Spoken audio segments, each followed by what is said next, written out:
Pour moi, ce qui est passionnant vraiment dans la création d'une voiture, c'est les aventures qui sont liées à cette création. De l'angoisse de la feuille blanche jusqu'à la réalisation des prototypes. C'est un objet qui est super technique, très challengeant, avec plein de normes, plein de contraintes, etc. Mais en même temps, ça touche la vie des gens au plus profond de chacun, puisque finalement, c'est leur instrument de liberté. C'est une sorte de prolongation de chez soi. Qu'est-ce qu'une belle voiture?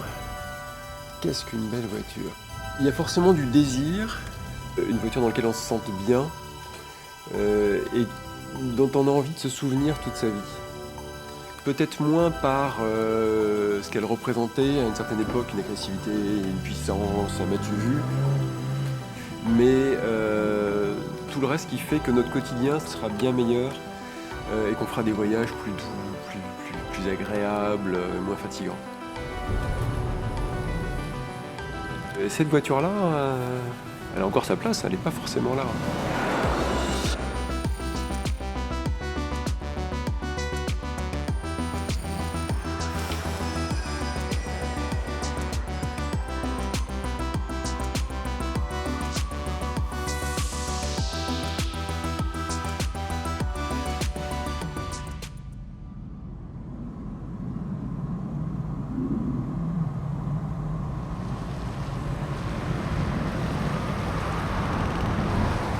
Ça, ce qui est vraiment incroyable, en fait, c'est le silence dans lequel elle se meut.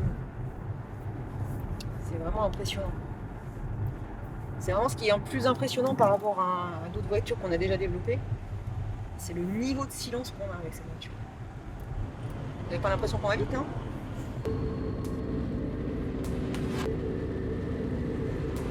Quand on a lancé la ligne DS, c'était en 2010 avec DS3, qui était la première DS. C'était un peu un test en fait pour voir si les clients étaient au rendez-vous. Et on était assez vite rassurés parce qu'elle a tout de suite trouvé sa place. Elle a eu un démarrage commercial extraordinaire. You have style. Dès 2011, on a commencé à se projeter.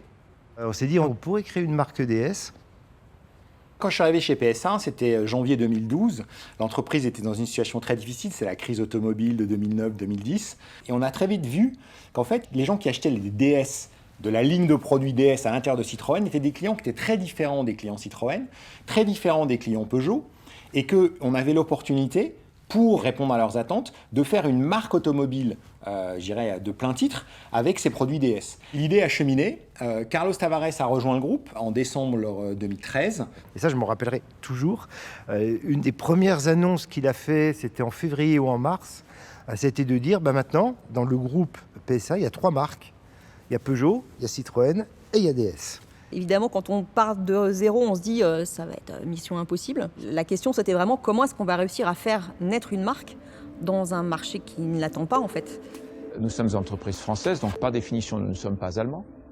Et par définition, nous avons accès à un passé, à une culture et à un sens artistique des choses qui n'est pas accessible aux autres. Et bien ça tombe bien, parce que c'est ça que nous allons exprimer. Nous allons faire valoir notre différence. Et notre différence, c'est l'exception artistique française. Ma première réaction, c'était que j'avais pas associé ça avec l'idée d'une marque. En fait, pour moi, c'était une voiture de chez Citroën, qui est probablement une des voitures les plus mythiques du monde automobile. Le clou du salon est sans contredit la DS19 Citroën, qui a toutes les faveurs de la curiosité. Et tout à coup, en 1955, c'est le choc. Un nouveau bond dans le modernisme. La sortie de la DS Citroën, on l'attendait depuis 5 ans, et pourtant, à sa sortie, elle surprend. Cette voiture a été dessinée par un sculpteur, pas par un designer, pas par quelqu'un qui est un as du marketing, mais par un sculpteur. On le voit très bien sur la DS qui se trouve juste derrière moi. Ce qui est vraiment remarquable dans cette silhouette, c'est la fluidité, une forme de simplicité. C'est un peu comme un galet qui a été sculpté par l'air.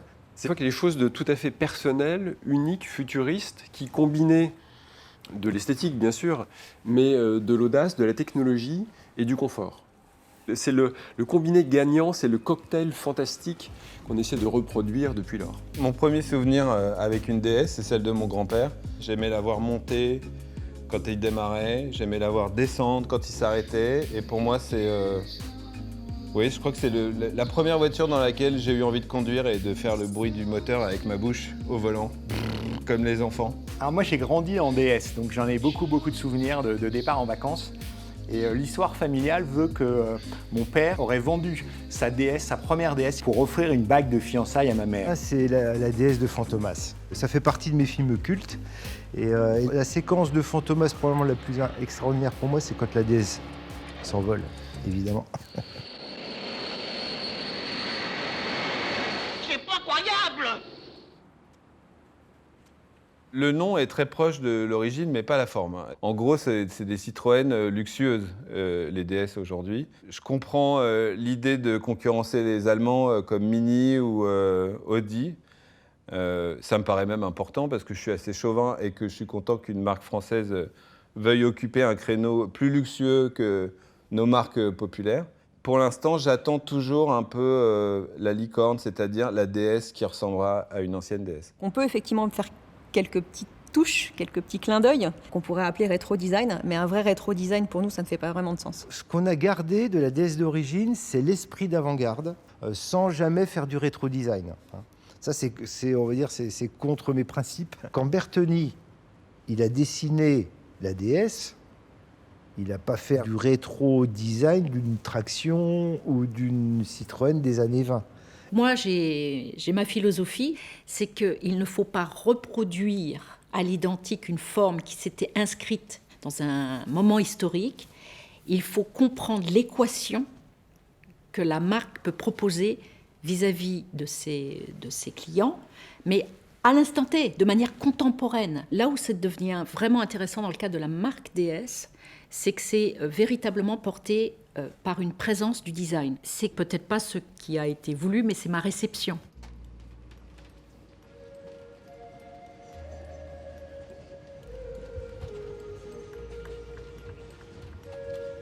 Ma passion pour le design automobile, elle est venue d'abord de ma passion pour le dessin. À l'école, quand mes petits copains jouaient au foot, moi je dessinais des bandes dessinées. Et puis la passion automobile, elle est arrivée, j'avais 10 ans. C'était une petite voiture bleue qui s'appelait l'Alpine A110. Et je suis tombé amoureux de cette petite berlinette bleue. Le mélange des deux qui a fait à un moment donné, j'aime bien dessiner, j'aime bien la voiture. Pourquoi pas devenir designer? Thierry Métrose, c'est d'abord un créatif. Comme tous les designers, et donc c'est quelqu'un qui est extrêmement passionné, quelqu'un qui a 2000 idées à la minute. Après, il faut effectivement rendre les choses concrètes. Très vite, on a travaillé sur c'est quoi une vraie DS, qu'est-ce qui fait une DS. Quand on nous donne comme ça carte blanche, on n'a jamais complètement carte blanche, mais quand on nous fait confiance là, pour créer cette marque et puis l'accompagner, on n'a pas une deuxième chance de faire une première bonne impression. Et donc ça met beaucoup de pression, surtout sur la première voiture qu'on sort. Il est là. Le SUV by DS. Le DS7 Crossback inaugure le nouveau design de DS et s'annonce comme le premier d'une série de nouveaux modèles qui vont s'échelonner sur les 4 prochaines années. On ne peut pas être consensuel. Si on est consensuel, on est mort, on n'existe pas. Donc on est obligé de faire quelque chose qui sorte un petit peu du lot. En fait, la question, c'est de savoir où on s'arrête entre le trop consensuel, aucun intérêt, et le beaucoup trop clivant, là, 90% des clients ne vont pas nous suivre. On a un concept car qui a été fondateur dans l'histoire de la marque, c'est le Divine DS qui a été lancé en 2014, qui portait en fait vraiment l'ADN de notre style futur, avec un contenu extrêmement fort qui a nourri en fait l'ensemble des projets qu'on a développés après.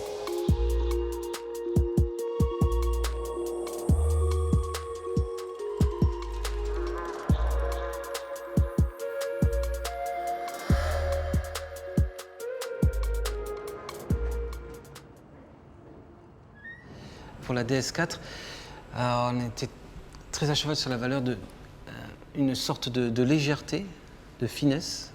Il y a un sketch qui nous a attirés de suite. C'était un corps automobile très étiré et campé sur des grandes roues. Tout cet imaginaire nous a transportés. On voyait, ça y est, on voyait tous un peu différemment, mais on voyait le même objet. On part de l'émotion, un petit sketch, on essaie de la traduire en forme et ensuite on part dans vraiment un travail de sculpture sculpture sur des maquettes échelle 1 pour ne pas perdre l'émotion première qu'on avait vue sur ce petit sketch en définitive. On essaie toujours de développer une couleur plus visible que les autres, qui va correspondre au caractère du véhicule, qui va le rendre plus visible. C'est pas forcément celle qu'on vendra le plus, mais c'est celle qui impactera le plus la rétine.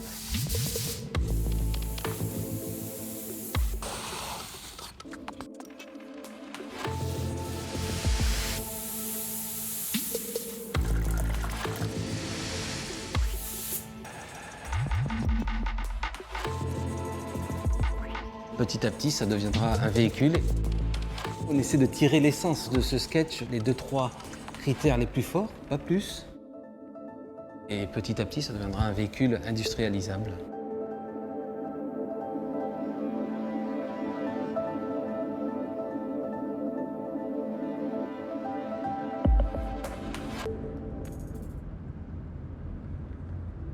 Donc là, on va en direction des ateliers de Lison de Caunes, qui est une personne qu'on adore, avec qui on a travaillé notamment sur notre dernier concept car, Aerosport Lounge. Et en fait, on a travaillé avec Lison sur pas mal d'éléments de finition en fait, du concept car. Toute la planche de bord du concept, le dos des sièges qu'on a réalisé avec elle en parqueterie de paille. Et ça n'a jamais été utilisé dans l'automobile.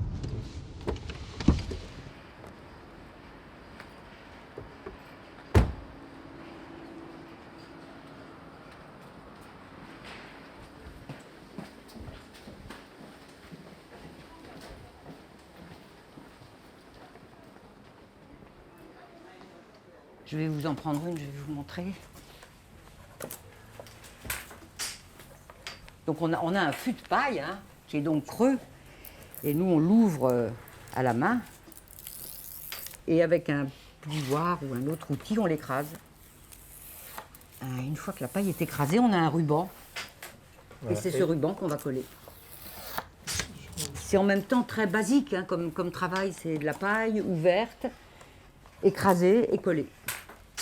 Je fais attention de ne pas salir votre cuir. Je ne sais pas ce qu'il va y avoir là, ça représente quoi ça? Ça c'est la poignée d'ouverture de la porte. Donc normalement on a une petite pièce de finition qui doit venir autour. Donc ça se trouve vous n'aurez pas besoin de venir remborder complètement. En fait je vais venir remborder pour que ça soit plus solide. Moi je préfère que ma paille voilà, soit cachée par votre pièce, mais qu'on ait vraiment l'impression que le plaquage s'est fait jusqu'à la fin ici. Exactement, et ça peut être fait qu'à la main. Qu'à la main, parce que la matière première c'est de la paille de seigle. Hein. Lorsqu'on renvoie à la question du design au sens recherche artistique, recherche expérimentale, recherche atelier, où on va travailler avec une matière, on va ciseler une matière, c'est déjà quelque chose d'assez fort, et c'est ce qu'on sait très bien faire en France. Mais de l'appliquer au monde automobile, c'est-à-dire dans un contexte industriel, là, ça devient très compliqué. On travaille sur deux aspects. Il y a d'abord les collaborations qu'on va faire avec ces savoir-faire d'exception, qu'on n'a pas forcément chez nous et qu'on va aller chercher à Paris. Et on a la chance d'être à Paris et d'être au contact comme ça de ces artisans d'art. Et puis on a aussi la chance d'avoir une équipe en interne avec des maîtres selliers. Et c'est eux, notamment, qui ont inventé le fameux point perle qui fait partie de l'ADN de nos intérieurs. Et ils ont inventé aussi les confections bracelets qu'on va retrouver sur les sièges. Et ça, c'est quand même une prouesse et un savoir-faire que tout le monde nous envie d'ailleurs.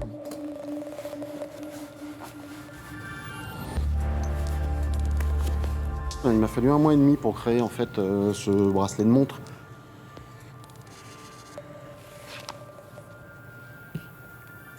J'ai créé en fait sur une seule partie de cuir 2 coutures spécifiques. Avec des coutures en périphérie. Et derrière, je les remplis via de la mousse. Et une fois qu'ils sont remplis, je fais ce qu'on appelle, nous, des piqûres décoratives. C'est pour ça qu'on n'a pas le même rendu longitudinal et horizontal. C'est assez complexe à faire, mais une fois qu'on a trouvé la solution, on l'a proposé à nos fournisseurs. Et le premier fournisseur nous a répondu non à l'époque. Trop nouveau, du moins, il ne savait pas faire, en fait. On l'a bien compris, hein. Et à l'époque, une société qui venait d'arriver sur la France s'était dit nous, on va le lancer, on va vous aider, on va le mettre en place. Ça a été très créatif au début, énormément, hein, parce qu'en fait, on a quand même fait le bracelet de montre, on a quand même fait des cuirs qui étaient patinés, du moins, même dégradés. On est sorti un peu de notre zone de confort. Et donc, ça a été apprécié.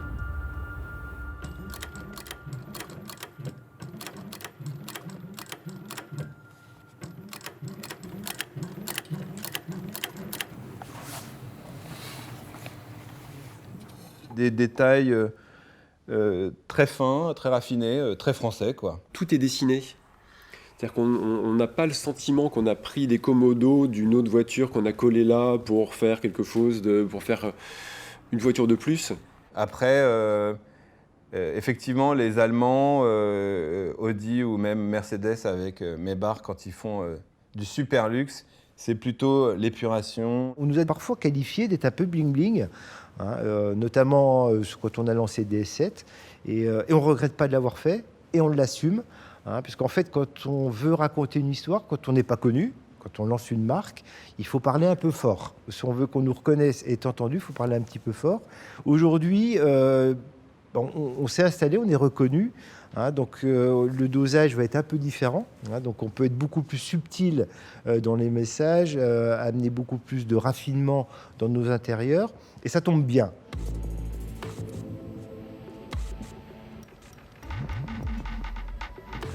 Il faut aller loin pour revenir raisonnable. On a besoin aussi, en fait, à un moment donné, dans une expression, d'être très caricatural pour voir où est le potentiel.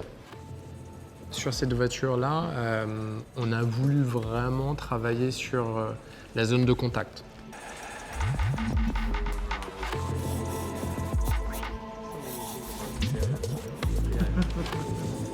Cette broche assez essentielle sur la planche de bord, la fusion de l'aérateur avec les vitres, la commande, le recoupement de la commande centrale. On a vu que c'était l'essentiel. Et après, c'est comment on va les mettre au point, trouver les bons réglages, le bon détail pour les proportions, pour finalement trouver aussi un lien, une cohérence entre tout ça.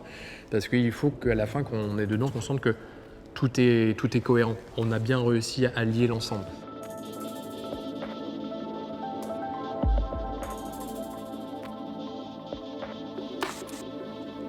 Le travail du détail était vraiment d'emblée parfaitement en adéquation et surtout présentait un potentiel de différenciation. La marque a besoin de se différencier, d'abord vis-à-vis des marques de sa propre maison, mais aussi vis-à-vis des autres marques. Et d'aller au bout du bout de cette démarche, seul DS l'a fait.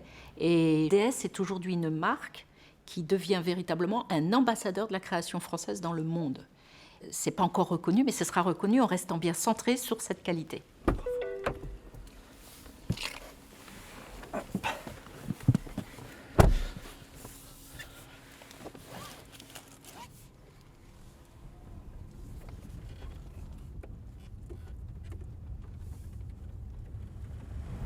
C'est une voiture très performante puisqu'elle fait 360 chevaux.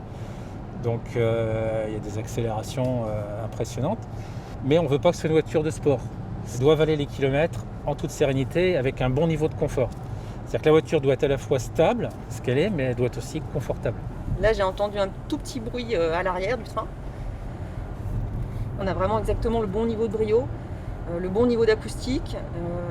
Voilà, la caisse très très monolithique.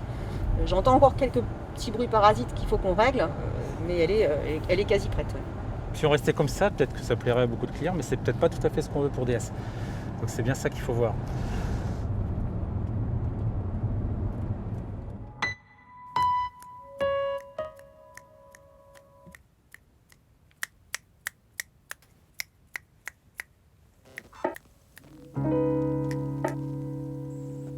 Une chose à laquelle on s'est beaucoup attaché sur l'expression de sérénité, c'est quelque part comment on exprime le silence.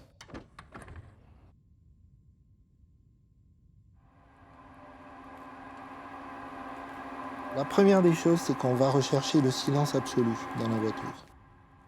Avant nous, il y a des gens qui travaillent sur le traitement du bruit moteur, sur les vitrages acoustiques, sur la caisse qui est pseudo-collée pour éviter les vibrations. Mais nous, quand on prend la voiture, elle est déjà parfaite, et qu'on met du son dans les haut-parleurs, il y a d'autres vibrations qui peuvent apparaître, et c'est sur ça qu'on va travailler avant la mise au point du système audio. Et ensuite, une fois qu'on a fait ça, on va commencer à écouter de la musique.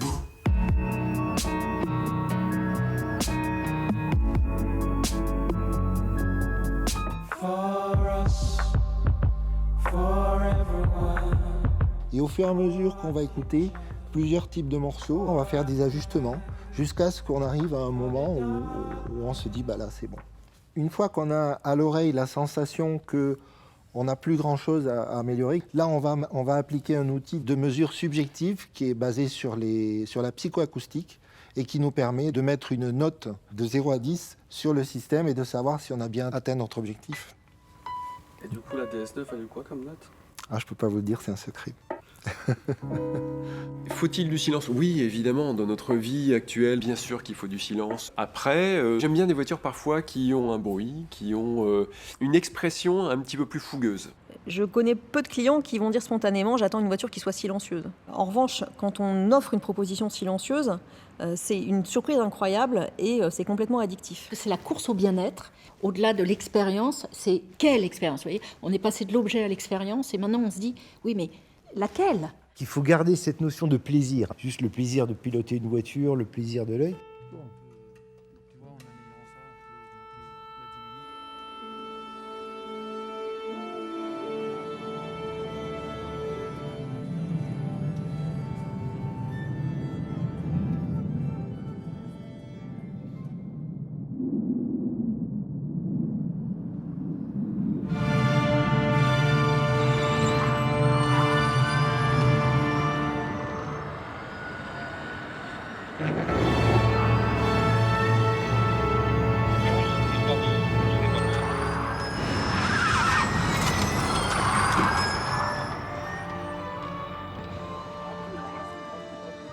On a une chose qui est extrêmement motivante dans la marque DS, c'est notre présence en Formula I, avec l'équipe DS Ticita. On est quand même double champion du monde, 2 fois de suite. On a battu Porsche, on a battu BMW, Audi, Jaguar et tous les autres.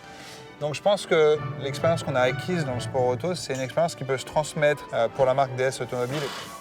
Is this the last one? Yeah. It's funny because the earlier you turn, the more grip. Yeah. You go like I don't want to touch it, but you need to turn in early. T'es prêt la charrette?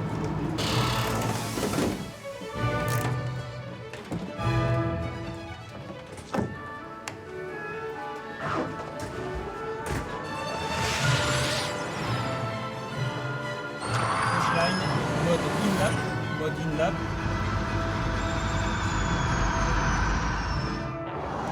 C'est plutôt pas mal de faire les interviews quand une Formule 1 roule parce que ça vous permet de continuer à faire l'interview, c'est pas mal ça. Ouh, gros blocage, on les entend bien aussi. Le savoir-faire de DS Performance, notamment en ce qui concerne la régénération, et c'est ce qui nous fait gagner en Formule 1, on arrive à en récupérer, en gagner et à mettre cette intelligence dans nos voitures. On freine, on ralentit, mais c'est de l'énergie qu'on va pouvoir utiliser plus loin.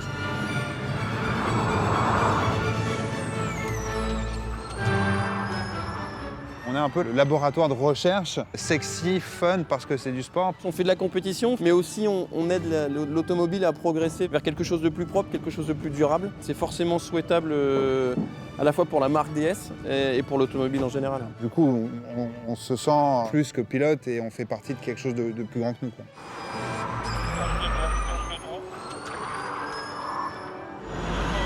Ici, en fait, on est en train de transformer les DS9 en version 4x4 performance. L'élément qu'on monte sur le train arrière est un motoréducteur similaire dans la technologie à ce qui est utilisé en formule électrique. Et donc la voiture passe de 225 chevaux à 360 chevaux.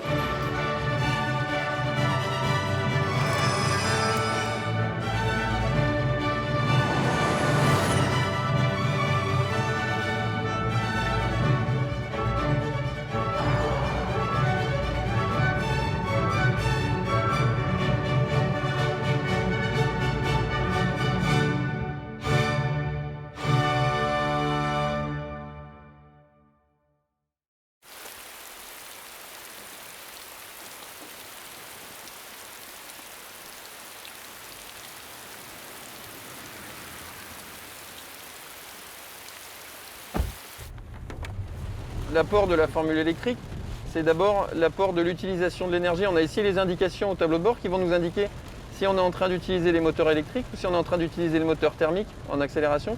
Et bien sûr, là, il y a un freinage qui arrive.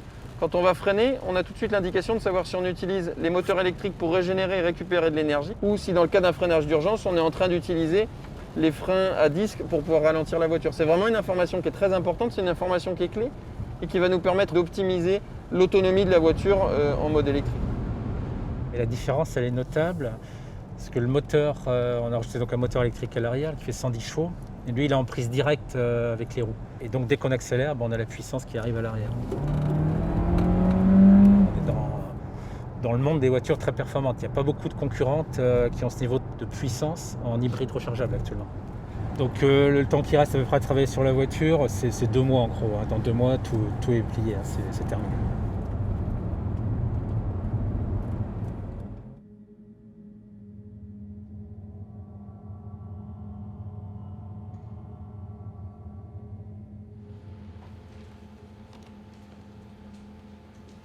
Je vous ai réunis pour parler d'où on en était sur les couleurs et matériaux de DS4 et si on pouvait discuter aussi des différentes pistes pour les éditions limitées à venir. On a 3 belles pistes, hein. Ouais. C'est beau. Hein. Enfin, moi, je sais pas ce que tu en penses, Marion, mais l'anacre, la marqueterie, je crois que c'est un must.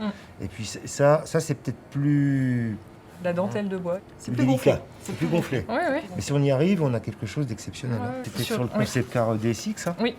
Il y avait des parties de la planche comme ça qui étaient en C'était pour la perforation de bois. C'est pour la C'est vraiment le challenge parce que réussir à garder l'effet bois. En fait, là, tu as vraiment l'impression que c'est une feuille de métal. Oui, c'est vrai qu'on pourrait. C'est magique. Hein. On voit une évolution de la demande des clients du luxe. Ils recherchent une certaine forme d'élitisme, être sur des matériaux naturels, les cycles courts, respectueux de l'environnement. Donc tout ça, ça amène des valeurs aussi très différentes. Empreinte de beaucoup plus de sérénité, de simplicité, de zénitude. Le luxe, c'est d'abord la qualité des matériaux et le dessin. Mais aujourd'hui, est-ce qu'on peut faire abstraction de la technologie dans une voiture? Je pense pas, les gens le veulent. C'est globalement un plus pour l'utilisation d'une voiture. Il faut évidemment avoir cette démonstration technologique. Cette interface homme-machine qui doit être complètement intuitif. On l'a exprimé puissance 10 sur notre dernier concept car, Aerosport Lounge, avec un intérieur justement qu'on a voulu extrêmement serein. On a même été très loin parce qu'on a fait disparaître complètement les écrans. Là justement, on peut se dire que DS, ils ont un peu compris l'épuration et en fait, c'est toujours un cockpit d'avion, mais avec des matériaux, je sais pas comment dire, sensitifs ou sensibles. Et en fait, il n'y a plus de boutons et les boutons apparaissent sous le doigt au moment où on doit s'en servir. Le feedback, l'haptique, c'est un feedback. Feedback, ça veut dire un retour. C'est nous sécuriser avec l'idée d'être entendu. En tant qu'être humain, on se parle, on donne des petits signes, des petits gestes. Comment faire qu'une machine, une voiture, nous renvoie des comportements qui correspondent à nos façons d'interagir entre êtres humains. Pour l'instant, c'est magnifique dans un concept car. On n'est pas encore au point pour le mettre en série, de telle sorte qu'on puisse s'en servir aujourd'hui comme un désignateur ou un écran de commande. Mais voilà, ce côté assez incroyable de cette technique par ultrason, c'est quelque chose qu'on va continuer à travailler dans le futur, même si ce n'est pas pour demain matin.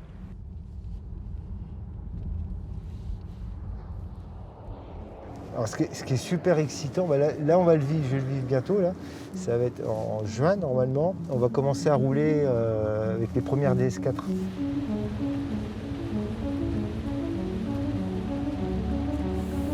Et ça, on adore tout ça. Pas que moi, c'est toutes les équipes et tout ça. Quand on roule avec les voitures alors qu'elle n'est pas commercialisée, les gens la connaissent. Hein, parce qu'il y a eu des photos, des films, tout ça, les images, donc ils la connaissent. Par contre, personne ne l'a jamais vue dans la rue. C'est super compliqué de savoir ce qui manque à DS, puisqu'on est à peu près sûr qu'il manque encore un petit truc à DS pour rejoindre les constructeurs allemands. Je crois que le luxe, c'est aussi une affaire de temps. Et si on compare, je sais pas, DS à Chanel, je crois que le patrimoine de Chanel est quand même, pour l'instant, nettement supérieur et que c'est surtout l'histoire qui crée le contenu de chaque marque, quoi. Donc je pense qu'il faut être un peu patient avec DS. Mais que la ligne me paraît assez cohérente. Au moins, le départ paraît cohérent avec ce qu'ils ont envie de faire. Là, je sors du studio, on a vu l'intérieur de la voiture qu'on va sortir en 2024. Et bien là, on sait où on est en fait. On l'a déjà, la voiture en fait. On est tout le temps en train de cogiter, Je réfléchis à une berline basse, un coupé, la voiture, je la vois. Je pense qu'il faut écouter personne, il faut s'écouter que soi, il faut laisser de côté toutes les études marketing que l'on peut avoir pour réussir à faire que ce soit des voitures iconiques, que cette marque grandisse et devienne encore plus adulte puisqu'elle ne l'est aujourd'hui. Et je crois qu'il faut de l'ambition et de l'audace avant tout. Et les gens suivent, bien sûr.